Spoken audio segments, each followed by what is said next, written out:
Madhava Kunja Bihari Gopijana Vallabha Girivaradari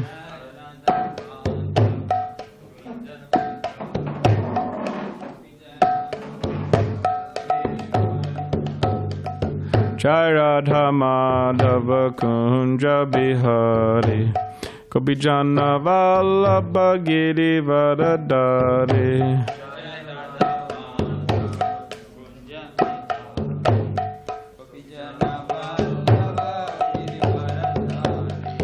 Yashodanandana Braja Jana Ranjana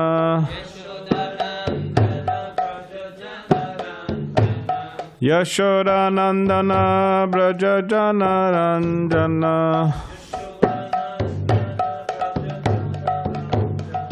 Yamuna Tiravanachari Yamuna Tiravanachari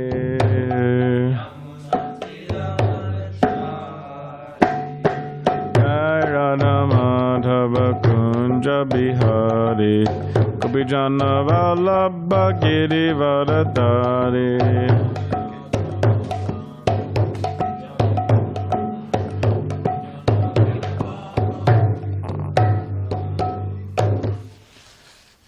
Jai Vishnupad Paramahamsa Parivajagacharya Ashtotara Shatashri Srimad His Divine Grace Asi Bhaktivedanta Swami Prabhupada Ki Jai Jai Om Vishnupad Paramahamsa Parivajagacharya Ashtotara Shatashri Srimad His Divine Grace Shri Bhakti Siddhanta Saraswati Thakur Prabhupada Ki Jai Anantakoti Vaishnava Vrinda Ki Jai Namacharya Shri Haridas Thakur Ki Jai Prem Sikaho Shri Krishna Chaitanya Prabhu Nityananda Shri Advaita Gadadhar Shivasati Gaur Bhakti Vrinda Ki Jai Shri Shri Radha Krishna Gopina Shama Kun Radha Kun Giri Govardhan Ki Jai Vrindavan Dham Ki Jai Navadvip Dham Ki Jai Ganga Yamunamai Ki Jai Tulsi Maharani Ki Jai Bhakti Devi Ki Jai Samaveta Bhakti Vrinda Ki Jai All glories to the assembled devotees.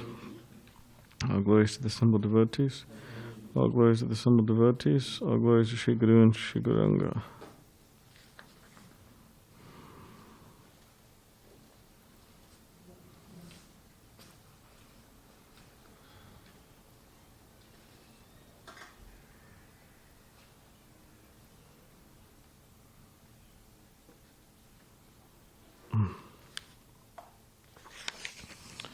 Om Namo Bhagavate Vasudevaya. Om Namo Bhagavate Vasudevaya. Om Namo Bhagavate Vasudevaya.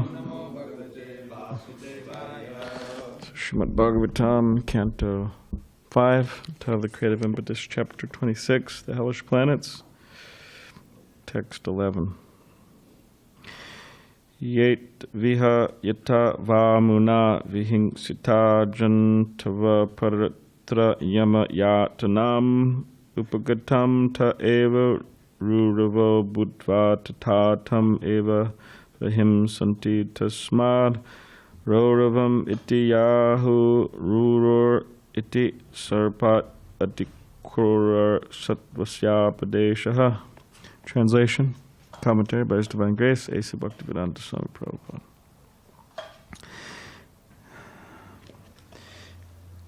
In this life, an envious person commits violent acts against many living entities. Therefore, after his death, when he is taken to hell by Yamaraj, those living entities who were hurt by him appear as animals called rurus to inflict very severe pain upon him. Learned scholars call this hell Rorava. Not generally seen in this world, the ruru is more envious than a snake. Purport. According to Sridhar Swami, the ruru is also known as the Bara Shringa. Atikurasya Bara Shringakya Sattvas Upadesha Sangya. Srila Jiva Goswami confirms this in his Sandarbha. Ruru Shabdasya Swayam Muni Naiva Tika Vidana Lokeshva Prasiddha Evayam Jantu Vishesha. Thus, although Rurus are not seen in this world, their existence is confirmed in the Shastras.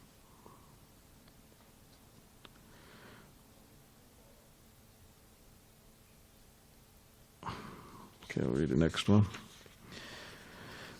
Punishment in the hell called Maharorava is compulsory for a person who maintains his body by hurting others. In this hell, Ruru animals known as Kravyada torment him and eat his flesh.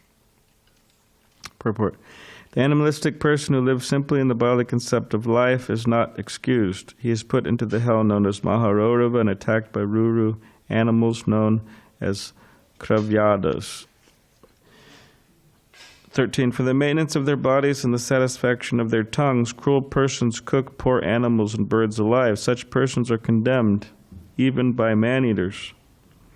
In the next lives, they are carried by the Yamadutas to the hell known as Kumbhipaka, where they are cooked in boiling oil. The killer of a Brahmin, 14, is put into the hell known as Kala Sutra, which has a circumference of 80,000 miles, and which is made entirely of copper. Heated from below by fire and from above by the scorching sun, the copper surface of this planet is extremely hot. Thus, the murderer of a Brahmin suffers from being burned both internally and externally. Internally, he is burning with hunger and thirst, and externally, he is burning from the scorching heat of the sun and the fire beneath the copper surface. Therefore, he sometimes lies down, sometimes sits, sometimes stands up, and sometimes runs here and there. He must suffer in this way for as many thousands of years as there are hairs on the body of an animal. 15.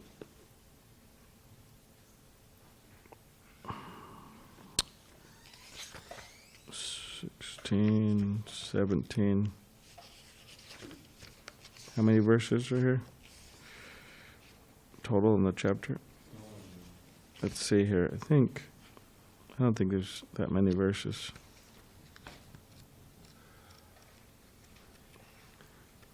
It's total of 40.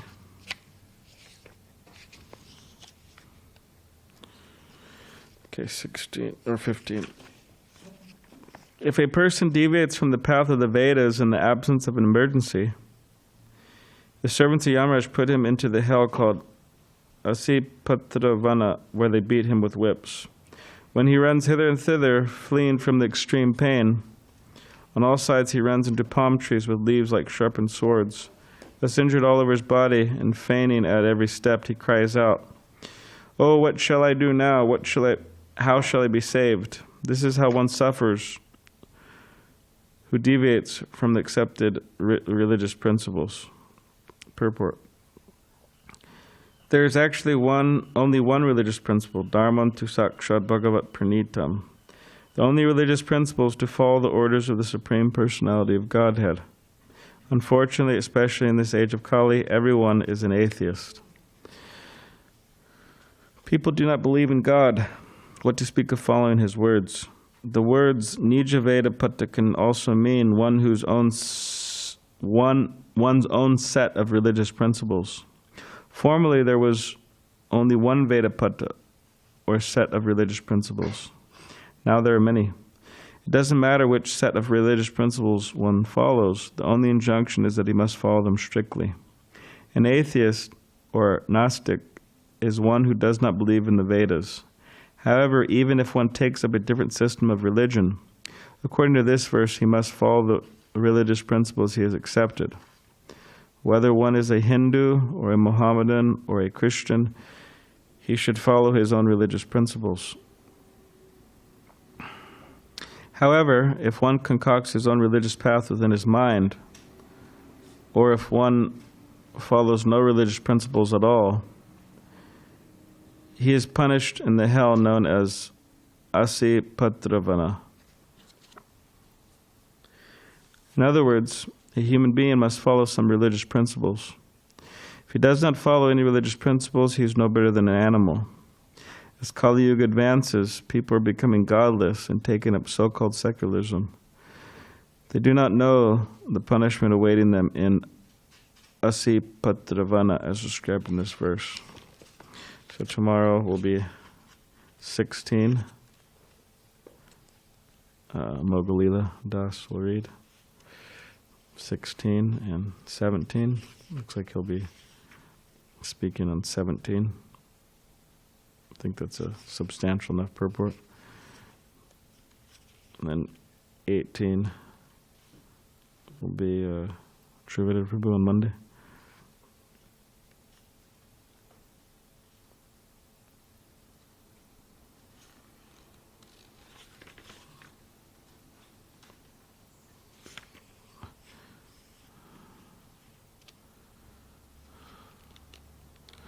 Tuesday, Vijay Prabhu, or Dharma Setu.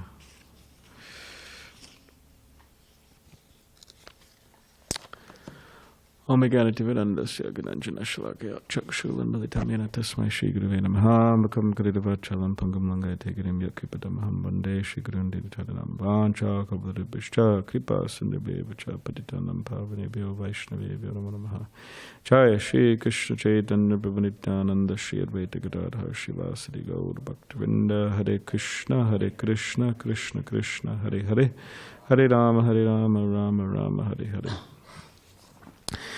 Dharmaṁ to sākṣād bhagavat-praṇītam. So real religion is enunciated by Krishna, not some ordinary living entity. Is enunciated by Krishna, and it is meant for the benefit of the living entity. These religious principles. It is not meant for the imprisonment of the living entity. It is meant for the liberation of the living entity. Just like last night, we were at this place, Kali-yuga Center in Chula Vista. We had our Chula Vista Krishna Lounge down there, South Bay. And they have many different things on their walls, like art, most of it's kind of I would say pop art, or abstract, specific, not pop, abstract, a lot of abstract art, but anyways, nice people letting us use their space. But on one of the walls they have like, there's a picture, or there's a painting, and it's of a person like this, and they have shackles on their hands, and they're breaking out of the shackles. And I was thinking that when I saw that I was thinking about it in relation to Krishna consciousness. Try to relate things to Krishna consciousness, right? That kirtan is the real freedom. Say kirtan equals freedom. Our glorification of Krishna equals freedom. And kirtan can mean many things, like book distribution is also kirtan, right? Brihad Mridanga, hitting the big mridanga, right? Which means it could be heard all over the world. You distribute a book in Balboa Park, and it goes to Beijing, China, or it goes to Istanbul, Turkey, or wherever it goes. It goes to Australia. It goes to Canada, all over the world, and then people become devotees. So Brihad Mridanga, you could hear it all over the world. So kirtan. Also, one time devotees were discussing with Srila Prabhupada about science. They're discussing science with Srila Prabhupada. And one devotee said, because they just blew the conch to offer the arati, and then devotee told Prabhupada and the devotees, oh, it's time for arati, we'll go down and have kirtan. And then they went down. And then Prabhupada made a comment to his disciples there, headed by Srup Damodar Goswami, who's a great scientist, devotee scientist. And Prabhupada said to Srup Damodar, oh, they do not know what is kirtan. He said, this is also kirtan. Means discussing about preaching and defeating the atheistic, materialistic scientists. This is also kirtan. Or sometimes devotees just think kirtan is chanting of the holy names, such as in a kirtan of Mridanga and Kartana. But also hearing about Krishna, as Tukaram Prabhu likes to quote, or I've heard him quote a number of times, that the kirtan represents Krishna. Bhaktisiddhanta Saraswati Thakur said in this, hearing about Krishna means in classes and so on, represents Srimati Radharani.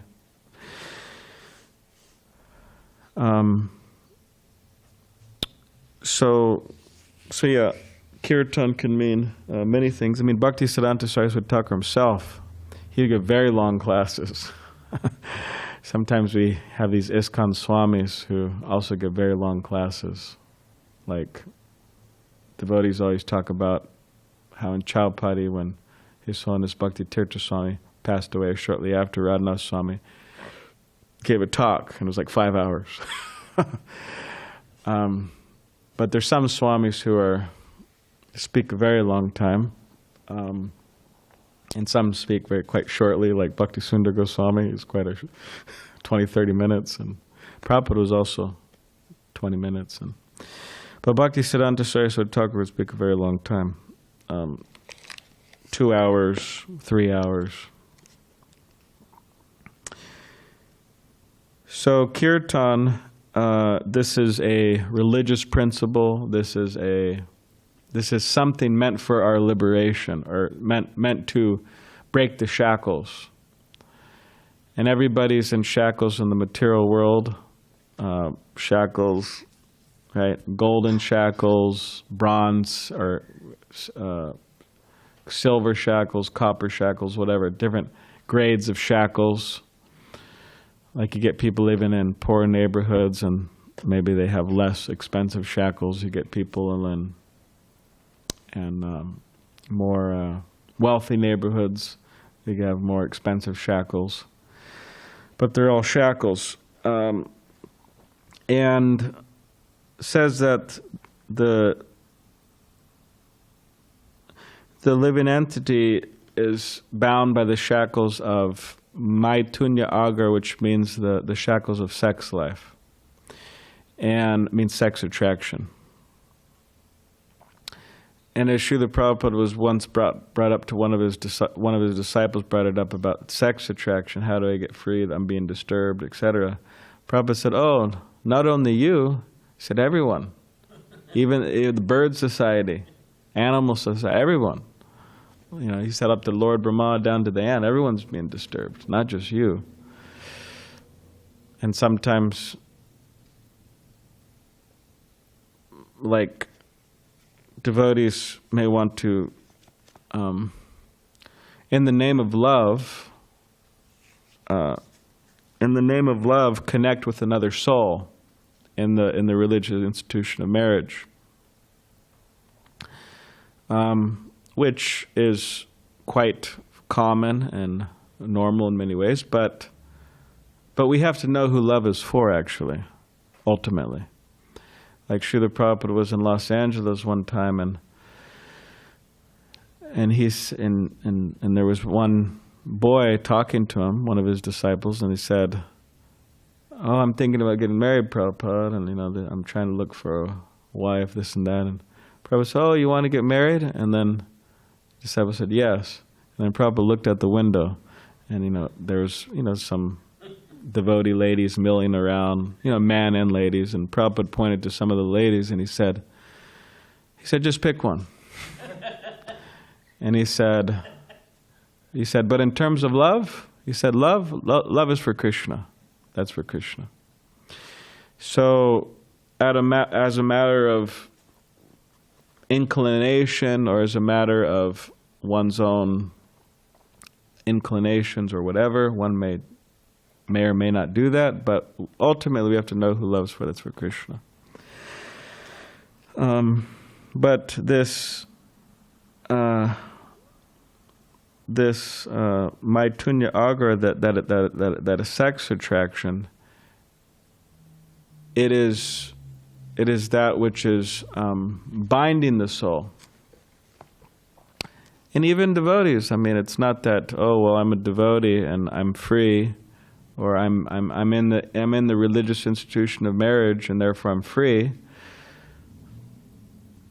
Prabhupada says it's a license, but those who are in that situation have to be careful, because they could also be bound by the sweet sounding words of the fair of their wife or the deep voice of their husband.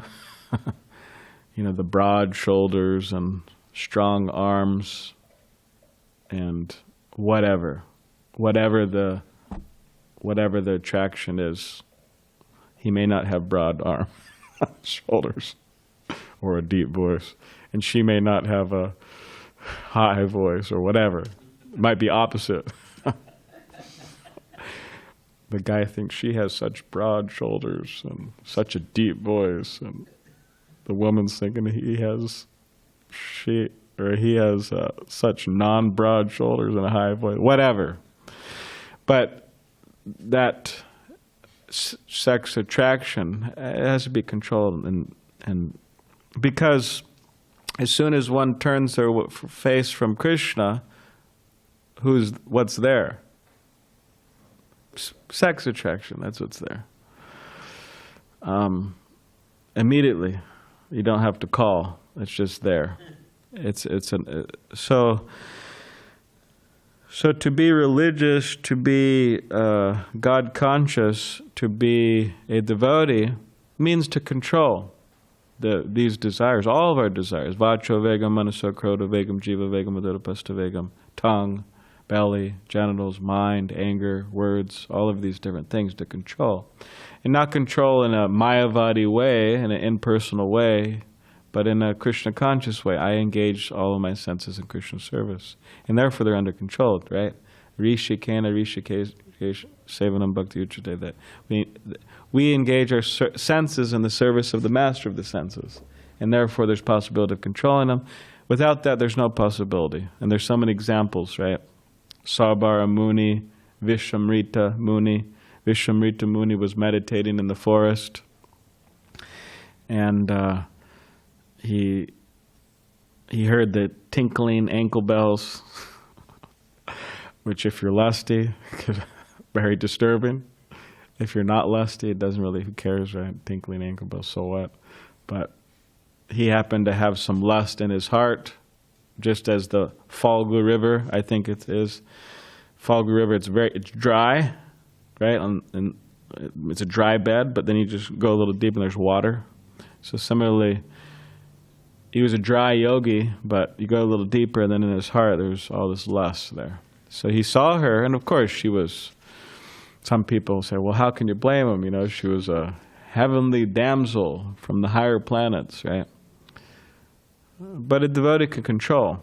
Just like Arjuna, when he went to the higher planets, Urvashi, who was one of the topmost attractors of the heavenly planets, means a woman, very attractive, inconceivably attractive. She wanted to unite with Arjuna, and then he closed his eyes and he addressed her as mother. He said, "I'm sorry, and she got really upset. Now she's a little proud, of course. And she cursed him. You'd be what'd she say? You'd be a eunuch, And he was, anyways, it's a whole pastime in the Mahabharata. So, but he was able to control. But Vishamrita, he wasn't able to control. He became attracted, and therefore Shakuntala was born, right? Same with Sarbara Muni. Of course, he offended Garuda, devotee Garuda, but then he became agitated just by seeing two fish copulate, and he jumped out of the water, and he found 100 princesses to marry, and of course he was very ugly from being under the water for so long, right? All wrinkled and everything. So,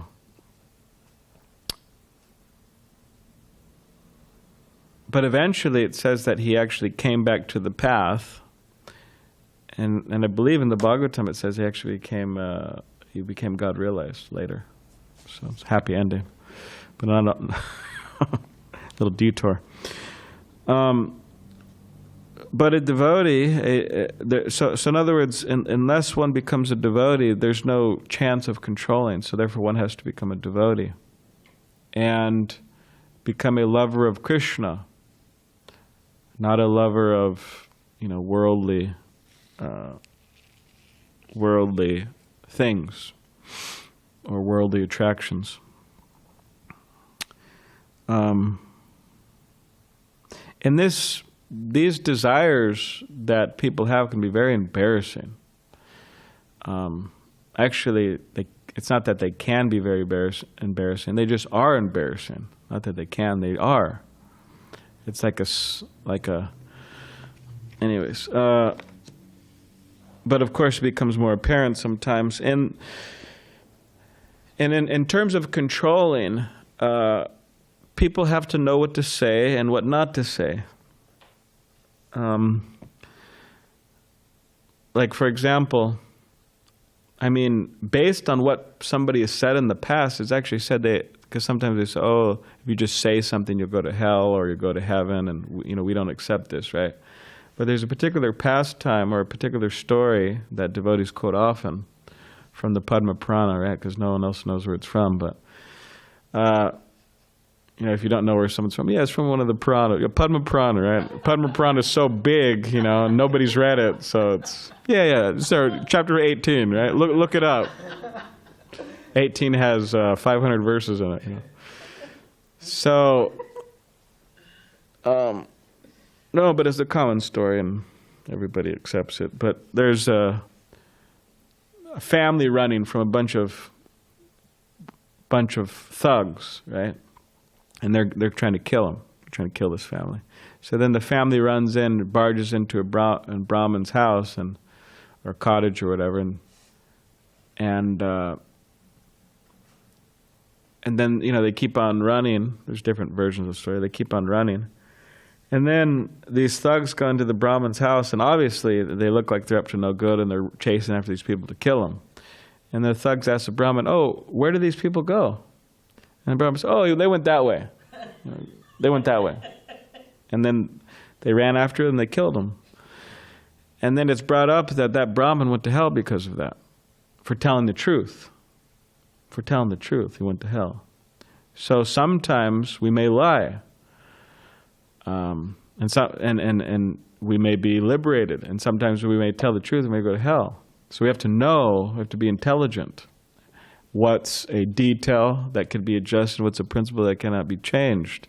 Or just like Yudhishthira Maharaj, he had to see hell. One of the reasons is because he hesitated to do what Krishna said. Right? Krishna said, right, tell who? Tell Dronacharya that Ashwatthama is dead.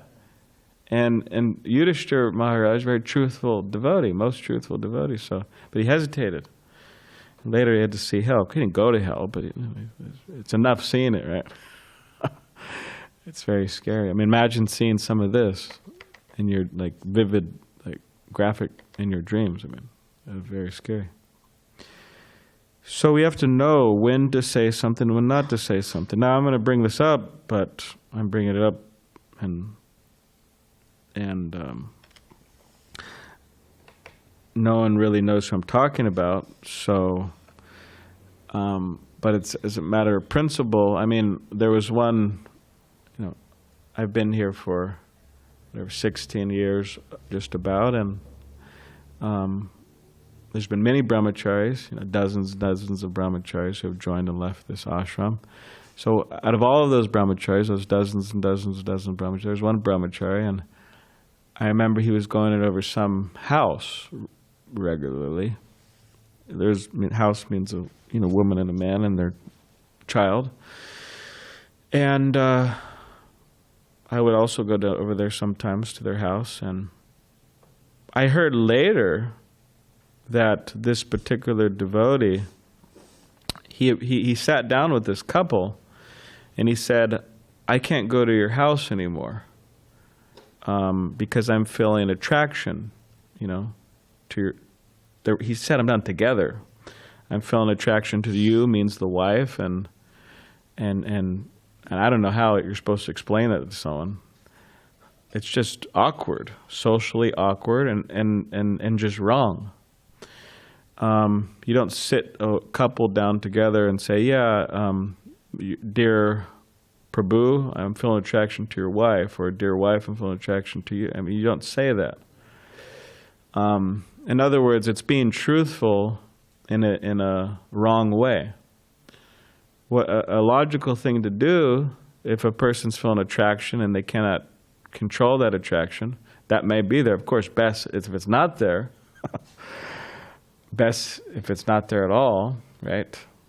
Learned person sees everyone besides their wife as their mother, but best if it's not there at all. But if it is there, and if someone is thinking it's a problem, then they should just distance themselves.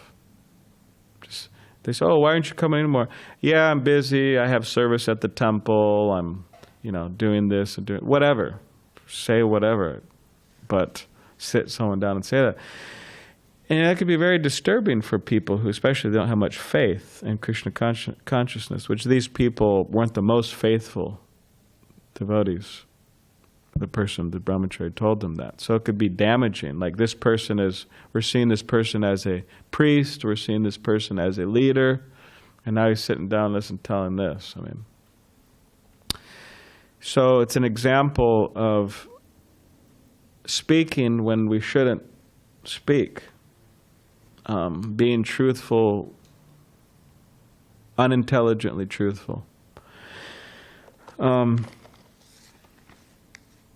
this person was a good devotee. This brahmachari it's not a bad devotee, he's a good devotee. But, can't do that.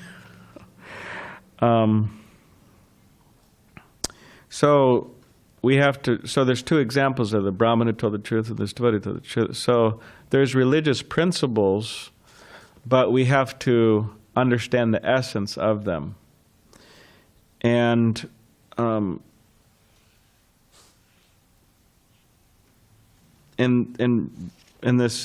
we don't understand the essence of them, then it's embarrassing for us, it's embarrassing for the movement, it's just we get into a lot of trouble.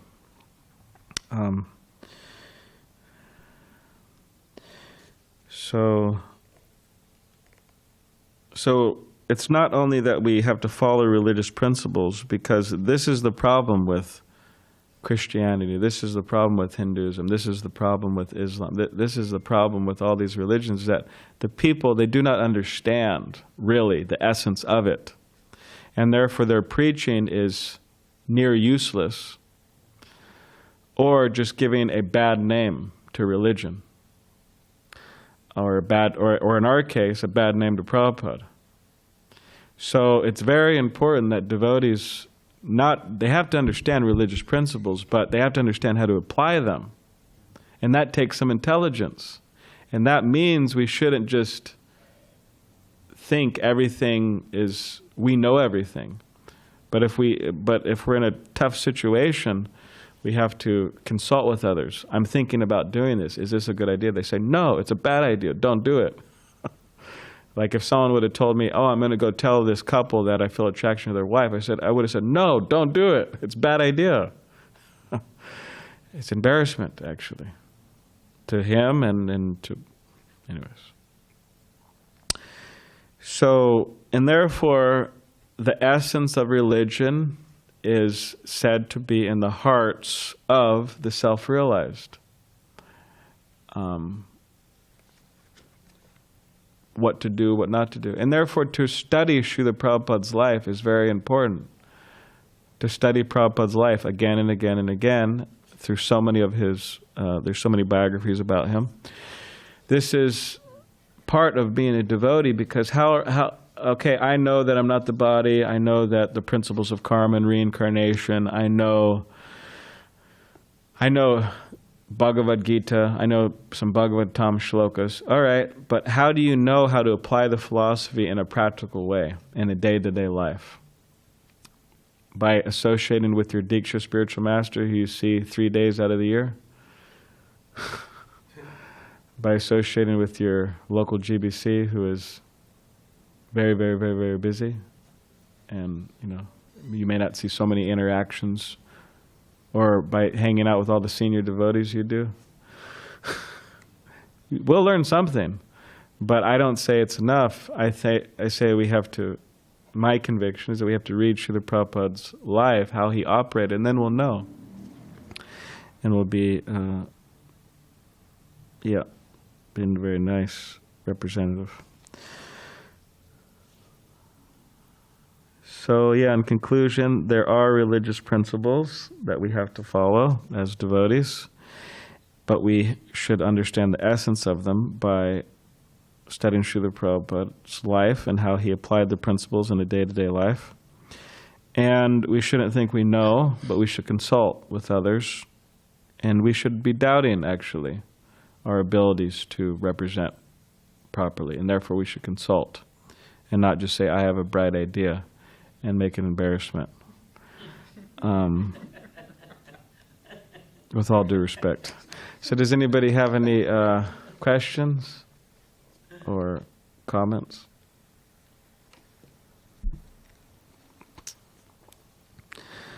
Okay, Francisco, we'll see you later. Hare Krishna. Thanks for stopping by. Pretty steady stopping by. You're working a lot, too, as a security guard, right? 6 days a week. Okay. Okay, Hare Krishna. Hare Krishna. Do you have any questions, Tyler?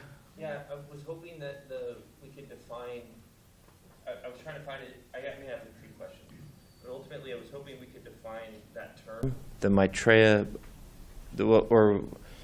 Maitreya? What you were defining sākṣād as, that 2 words? Yes. That's in the Bhagavad Gita. Is it? Because I want to know, because Sanskrit's so good at defining specifically. Maitunya agara. Yeah. Means the shackles of sex life.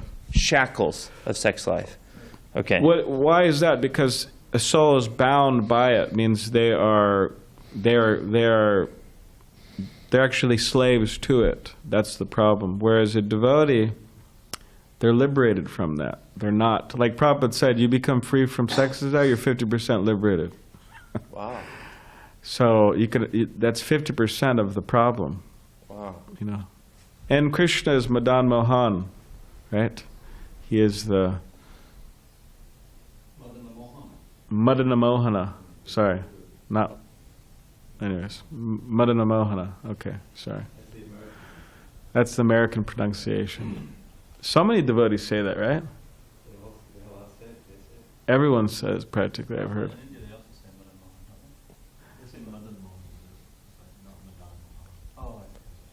See, I hear a lot of devotees say that. Okay, Madana Mohan. Okay. Have you heard that? Which, the essence of that is, he means he's the aside from the pronunciation, which is important, which Srila Prabhupada did stress, which we should learn, and which I am also a believer in learning pronunciation. But aside from all that, the essence of this particular name for Krishna is that he is the attractor, or of Cupid, which means he could attract us away from this nonsense, smelly bag infatuation nonsense. That's Cupid. Yes. Right? So he hits you with an arrow, and then you're sort of bewildered. Actually, is that material? Like if you're attracted to a woman, Cupid hits you with that arrow, and then you're kind of... But he can do it transcendentally? There's 5. Oh. Do we want to be hit with any of those? Or no. Okay. All right. We want to be attracted to Krishna. Okay. Cupid hits you with the arrow. It's like sight, sound, all these, right? Okay. Become attracted sexually through all the different senses. No. And then in trouble. Yeah. Right? Trouble. Right? Just by, like, Prabhupada would quote... You lose discrimination, right? Cleopatra, yeah. He would say, oh, such a big, right? Juliet, right? Was it not Juliet? Romeo, Julius Caesar. Okay. I went to sleep late. Julius Caesar. So Julius Caesar, Prabhupada would quote, oh, Cleopatra, she just raises her eyebrow a certain way, right? And then he's immediately controlled, although he's a big, big boss, right? Mm-hmm. But how much of a boss is he if he's just controlled, right? It goes vice versa for everyone, men, women. It's a big problem. Yes. But then Krishna attracts us away from sex desire Yes. by not means of those arrows, but by just... By the means of his threefold bending form, by the means of his flute, by his holy name, by prasadam, by so many things. Because being pierced by an arrow isn't necessarily a good thing anyway, right? Like you get hit by an arrow. It goes in easy, right? Yeah. But it's hard to take out, right? Right. You know what happens when you take an arrow out, right? So... Yeah, flower arrows. Oh. That's a lot better than these other arrows. They're like sharp, going in the heart, very difficult to take out, right? You set me up because I was driving with Govardhan like less than a week ago, and I said, hey, I think with this process in Bhagavatam class, my attraction to the female is kind of dissipating. I feel like I'm getting more attracted to her. And he goes, they're like a flower. They're meant to be appreciated, but you don't pluck them. So that's interesting that he has a flower arrow. Yeah, like look at the flower; it's nice. You can smell it; it's good, but don't pluck it. I mean that. Yeah, okay. But it was the idea of like you don't have to take that step. You don't have to actually engage. Because I heard one story. Did I tell you this before? That there were a bunch of brahmacharis chanting in the temple room, and a beautiful woman came in. And she did whatever she was going to do in the temple and left. And Prabhupada turned to brahmacharis and was like, that's a beautiful woman, right? And they were all like, Hare Krishna, Hare Krishna, Krishna. And he goes, it is. She is. Recognized, beautiful woman, but just let her go. Yeah, Bhakti Sundar Goswami tells that story. And Tirtha Maharaj, when I was walking with him one time, I asked him the same question. He said, it's like a nice car. You can look at it, maybe look under the hood, check it out, talk to the owner, but you leave. It's his car. It's not your car, right? You can appreciate it for what it is, but it's not yours. In the sense of don't pluck it. I'm most fallen, so maybe this is where I need to be at. Don't pluck it, right? Rule, hey, don't engage, but I'm still at the point of you can appreciate something, but not actually try to As Sureshwar Prabhu says, just chant Hare Krishna. Okay, all right, well, I have questions about the text, but that was interesting. Because something hit me with Govardhan. Hey, it's a beautiful flower. Look at it, but don't pluck it. Okay, all right, good, yeah, right. Pacific Beach, let's go to the other. A lot of let's go to the next. All right, so this we're on. You covered so many nice shlokas. This is 11. We're talking about the means because Ruru. In terms of it being clarified, you said, it's a great flower or a beautiful flower. Just don't pick it. Right now, that could be a problem because, like I remember, I was taking a walk here. I take a walk up Faneuil, and this guy. He, especially during lockdown, he started talking to me, and he hangs out on his porch there all the time. Nice American guy. He knows the Hare Krishnas from a long time ago and whatever. He went to high school here in Mission Bay, so nice guy, and he's appreciative of the Hare Krishna. So we're talking, and then somehow or other, each time we're talking, he just always brings up sex somehow or other. Sorry, but that's what he brings up. It's kind of awkward too, because trying to be brahmachari, but. And then he was mentioning, some women were walking by. He said, hey, just appreciating their beauty, right? But you have to be careful with this because now what exactly Govardhan was meaning by that? Now maybe he's listening now. Maybe he could chime in and explain what he's talking about. But we have to be careful with this because. So I'm just enjoying the beauty, right? The beauty of a woman. But it's like, all right, well, like through contemplation, right? Thinking, willing, feeling, willing. It's how much can we appreciate, right? Before we fall into a trap, right? Dayato Vishayan Pumsa Sangaste Shubhajayate. Like these people, they said, oh, I'm just taking a selfie, right? I'm getting a nice view of this right by the cliff, nice, sorry. I know it's quite, what do you call, morbid or something, but it happens, and it's happening probably right now. They take a picture, and they fall off. We ultimately just should see everything in relation to Krishna, everything and everyone in relation to Krishna. Like, okay, these women, they're gopis, They're not meant for my exploitation, but they're actually meant to be brought to Krishna. They're devotees, ultimately, everyone. Mamai vangshe jiva loka jiva, but part and parcel of Krishna. But that takes some spiritual realization, and before we get to that spiritual realization, we have to be very careful. And even when we get to that spiritual realization, we have to be very careful, not to get too close. Because, problems. To respect and regard the opulences Krishna as being supreme, like beauty is one of them. So if something's beautiful, Prabhupada's saying, don't deny the fact that she's beautiful. She is, but don't attach yourself to the fact that that's a beautiful woman. You have something? I'm a neophyte here. Sorry, I'm a neophyte. I'm trying to figure out ways to view. Well, I think one important distinction there is the difference between recognizing someone or something as beautiful and enjoying that person's beauty. Even if you're saying, I'm not enjoying it physically, I'm not like, having sex with the person, but to enjoy a woman's beauty by staring at her is still breaking brahmacharya. And I think this is actually kind of a good example of being careful, like what you say, because you can say something that's very correct, and but maybe like perfectly correct, but maybe if one is more sensitive, one could see that maybe the person hearing may take the wrong idea. So actually, one could say very correctly that it is perfectly fine to recognize someone as beautiful. But if I say that in a certain way, it may come across as it is perfectly fine to recognize and appreciate, or to appreciate, because you could change recognize someone as beautiful to appreciate someone as beautiful, which could mean appreciating someone's beauty, which could mean enjoying someone's beauty, which could mean, I'm just checking them out, So from that, recognizing someone as beautiful, you then all of a sudden interpret that as, I can enjoy someone as being very beautiful. Look at that woman. As long as I don't engage physically. Yeah, as long as I don't, make it like more gross. But actually, even that is breaking brahmacharya. There's that verse, the 8 aspects of brahmacharya, and that's one of them. It's smaranam, kirtanam, kali, prakshanam. I think Prabhupada translates it as studying the bodily features of a woman. Because actually, to think of, just to like be meditating on women is breaking brahmacharya. And then to talk about, how pretty women are, or my past experiences with women, that's breaking brahmacharya. And smaranam, kirtanam, kali, to like laugh with women, to joke with women and get them to laugh and like that kind of, have fun with women. Okay, maybe it seems like innocent enough to some people, but we would consider that breaking brahmacharya. And similar, so these are kind of getting more gross. But then prakshanam, one is, like checking someone out. And of course, and like Balaram's saying, so many people in this world, they think that's just natural and just part of life. It's part of the joys of life. As you look at women, you just kind of enjoy them by looking at them. But we don't consider that acceptable. We see that as breaking brahmacharya.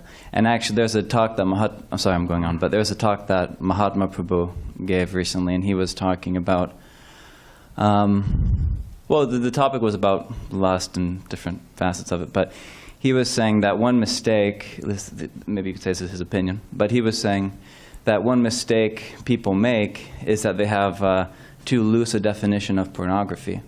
And he was saying that people think, okay, well, pornography means I look up like, a website online that requires me to be 18 or something like that. But he's saying no.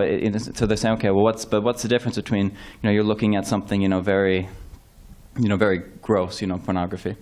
Okay, I'm looking at, an ad popped up, and that's a pretty lady, advertising this chair or something like that, And then, what's the difference between that and, something a little more gross? Where do you draw the line? So he was saying, okay, you could say, where do you draw the line? He was saying, well, because what if, you're in a grocery store and some woman just walks by, the cashier's very nice to you and very sweet and very pretty, and you're just, thinking of her and appreciating how pretty she is. And he's saying, so where do you draw the line? He says, you draw the line, we draw the line for pornography as enjoying women that aren't, we don't look at women for our enjoyment. And so the difference between appreciating, I appreciate that men are beautiful.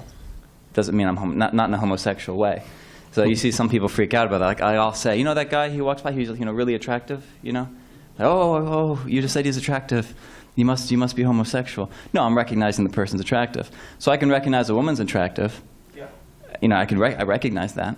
But to then say I have a free pass to enjoy and discuss and relish how attractive she is, that's another thing. That's 2 cents. Anyway, he said that you draw the line. Pornography is a lot more subtle than a lot of people think. They think pornography is just a thing on the internet. No, they're engaging in pornography all the time and they're checking out women. So. Yes, Vijay Prabhu. Vijay, you have something to say?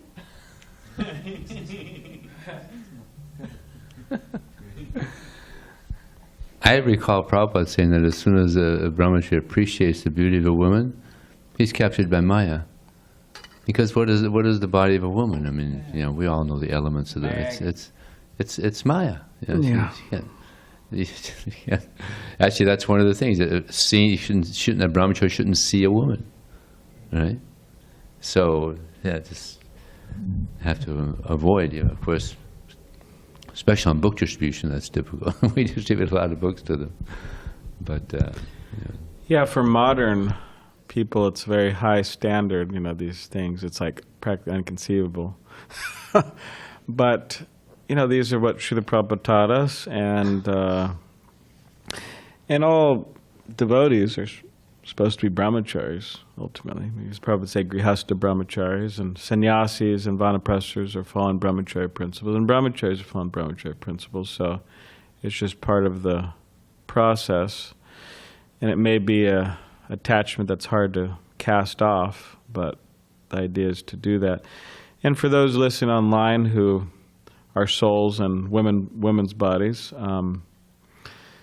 it's the same principle. Means attraction to man, or right, because it's the same shackling principle. So everybody has to be absorbed in Krishna.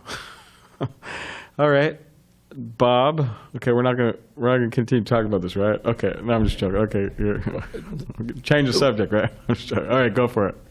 Well, some people say if you stay and hang out in the barbershop long enough, you're going to get a haircut. Yeah. I was just reflecting on the shackles. You were describing different types of shackles, and to advance to Krishna consciousness, spiritual, mindset, we have to break the shackles.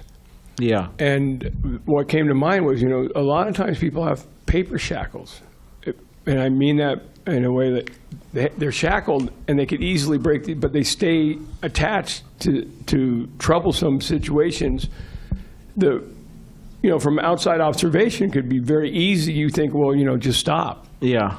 But they're not interested in stopping. It's like the dysfunction is what validates them, and it hinders them. Yeah. I've in recent years, I've observed that.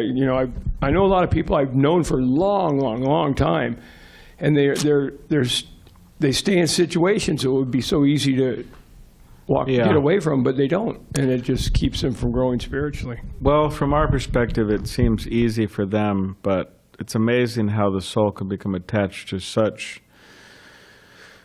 miserable situations. It's like eating their frozen TV dinners and whatever they're watching, doing whatever they're doing. It's just very miserable.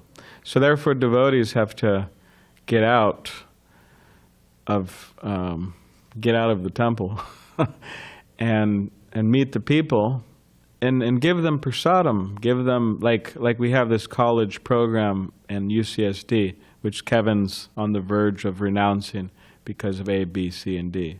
Age, wife, this, that, so many things. Right? I don't want to get into the details, but he's on the verge of renouncing that. So this is a great opportunity for temple devotees or anybody to take the opportunity. Get out of the temple, meet with the students out there. Prabhupada wanted devotees to be at the colleges. Like, these places are just not places of education. Prabhupada wanted devotees to be there to educate people, to give them prasadam, a higher taste, right? Because you give them prasadam and then they get purified. It's offered to Radha Giridhari. They get purified. They come to the temple. They become devotees. And ultimately, these types of people who have some brain substance left, some of them, they could actually become leaders of the Hare Krishna movement. So, but if we're not out there meeting them, they just become designers of atomic bombs or whatever, attached to their frozen food dinner, Anyways, you had... Not the same topic, but it was something you were speaking on, and I've gone back and forth about this, and I'm not sure. About this topic about being honest, and sometimes being honest about, but then uninspiring people by coming out and being, hey, listen, like, I'm actually pretty fallen, or I'm like, or in a certain way, like, hey, I'm like not as elevated as you think I am, or something like that, or I'm not qualified in some way. Now, I was thinking that at least people, I guess, I'm trying to think of how to say it. One could say, I'm worried about that advice, at least, that one should, keep things to oneself, or for the sake of inspiring other people, or not giving us a bad name, kind of hiding certain disqualifications I may have. I know one sannyasi in ISKCON, when he had a fall down, and therefore he came out about it. Yeah. And he said it. And Just so then, one? And then, so it was an Sorry. issue, because then a lot of his disciples were then discouraged, to say the least, because he had many disciples, and he came out and said, I have this problem, and therefore, it caused difficulty in many people's spiritual lives. So someone could say, well, that's an example of him being upfront about something maybe he didn't need to be so upfront about. Now, I think another perspective is that, well, maybe if instead he was just upfront earlier on, radically honest earlier on, rather than radically honest later on, then it would have been better than being radically honest later or not saying anything at all later. Yeah. But the issue wasn't that he was radically honest, it was that he wasn't radically honest earlier. Yeah. And so if he would have earlier said, hey, I can't be a guru, I have this problem, Yeah. then it would have been okay. That's unfortunate. Yeah. But the thing is that if in the name of, well, I want to inspire people, I want to I want people to have someone to believe in, therefore I don't want to come out about this. I want people to, believe in me, and, I want to be able to lead and help serve Srila Prabhupada in this way. And if people know that I have this problem, then I can't do that, and therefore I'll hide it for their benefit. But then in that name, then actually creates more damage in the long run, because somehow or other, Yeah. if one's lacking purity, then often it will still come out somehow or other. Yeah. So I guess I'm just not sure how to balance that, because that's generally a thought in my mind, that better to be radically honest earlier, so that people Yeah. don't have undue faith in you. Yeah. Um, Yeah, that's true. Better to be radically honest early on, so you don't take the position of leadership, or as for example, in this particular case, a sannyasi or a guru, because why take the position if you're not up to par? If you can't do it, why do it? And a lot of the times people do it because, for wrong reasons actually. They do it because, it's a prestige thing. I mean, it has to be mixed in with that, because if you're radically honest, you say, no, I'm fallen for this reason, and I'm not doing it because I'm cheating people, right? Ultimately. Means I'm not giving them, I'm not really being the person I'm supposed to be. There's some cheating there. So why would you cheat on that way? For what? If you're honest, then why do that? And so it's questionable, why would someone really want to do that? And if you say, well, I'm just trying to inspire people, well, I say they have a misunderstanding of Krishna consciousness. Because you inspire people by being a good example. And if you can't be that example, then you inspire people to the degree you can inspire people, but don't be a guru. That's just wrong, actually. And, to find somebody with a pure heart and just doing things for the pure sake of, devotees and people, they're out there, obviously. But this has some mix up there, Why would they want to do that? It's not a proper understanding. So yeah, be radically honest in the beginning. Therefore, this sannyas ministry is very good, because, I heard about this one devotee, and it's good. The ministry is very good, because he was on the list for 5 years, or whatever it was, about 5 years. I don't know if he made the whole 5 years. He didn't take sannyas, which is good, because amazing. I mean, he's a brahmachari from India. And he's traveling around, and he landed in Mexico City, and he became very sick at the temple. And then later, they brought him to somebody's house, and this lady, she was a single lady, but she had kids. They're teenagers or whatever. Anyways, I don't know why the devotees arranged in this way, whatever. But they were there, no husband, and she was taking care of this brahmachari, not in any just normal, just normal, nothing weird, just making prasad, and the teenagers were bringing the prasad, and everything like that, just normal. So then the brahmachari was leaving the house, and then he asked her, you helped me so much, you served me so much, is there anything I could do for you? And then she said, well, I tell you the truth, my husband left me, this and that, so I would like to be with you, as my wife, as a husband, And it just like rattled around in his brain, and went back to America and traveled and preached, and then he just gave up his sannyas aspiration, and then he just went for her, which she was already married and teenager kids and all that. But so now some of us say, okay, well, so what? But so anyways, one of the points I'm bringing up in this regard is that it's good that they put him on the sannyas waiting list. Why? Because if he would have took sannyas and then went and did that, that's just, you can't do that. That's because sannyas means you're vowing not to do that. So it's good that that happens before. So in other words, they're cleaning it up so that the right people are taking sannyas, so that that doesn't happen anymore.